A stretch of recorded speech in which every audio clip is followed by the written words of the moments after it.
একটি হাসি, একটি প্রশংসা, আরেকটি পরামর্শ। সারমাল শেখের সেই বৈঠক আমাদের দেখালো কিভাবে ব্যক্তিগত আলাপ ও বিশ্ব রাজনীতিতে ছাপ ফেলতে পারে। একটি ছোট মুহূর্ত যেন আলোড়ন তুলল আন্তর্জাতিক রাজনীতিতে। গত সোমবার মধ্যপ্রাচ্যের শান্তি সম্মেলনের ফাঁকে ঘটে গেল এমনই এক ঘটনা। যুক্তরাষ্ট্রের প্রেসিডেন্ট ডোনাল্ড ট্রাম্প ইতালির প্রধানমন্ত্রী জর্জিয়া মেলোনিকে সুন্দরী নারী বলে সম্বোধন করলেন। ট্রাম্প এর আগে লিঙ্গ বৈষম্যবোধক মন্তব্যের জন্য সমালোচিত হয়েছেন, কিন্তু এবার মেলোনির কৃতিত্বের পাশাপাশি রূপেরও প্রশংসা করলেন। একই সম্মেলনে তুরস্কের প্রেসিডেন্ট এরদোয়ান মেলোনিকে ধূমপান ছাড়ার পরামর্শ দেন। মেলোনি হেসে উত্তর দেন, আমি কারো ক্ষতি করতে চাই না।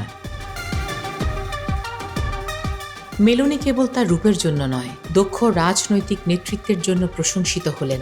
গাজা যুদ্ধবিরতি চুক্তির মতো গুরুত্বপূর্ণ আলোচনায় তিনি একমাত্র নারী নেতা ছিলেন। তবুও একটা চিন্তা থেকেই যায়, রাজনৈতিক কূটনীতি কি শুধু নীতিগত যোগ্যতায় চলে, নাকি ব্যক্তিত্ব ও পারস্পরিক সম্পর্ক সেখানে সমান ভূমিকা রাখে? পৃথিবী বদলায় না বক্তৃতায়, বদলায় চিন্তায়। তাই ভাবুন, প্রশ্ন করুন, বলুন আপনার মত। আপনার একটিমাত্র মন্তব্যই হতে পারে নতুন দিগন্তের শুরু। ভালো লেগে থাকলে ফলো দিন, সাবস্ক্রাইব করুন, কারণ পরিবর্তনের গল্প শুরু হয় আপনার হাত ধরেই। ফারাহ দিবা, ভয়েস অফ বেঙ্গল।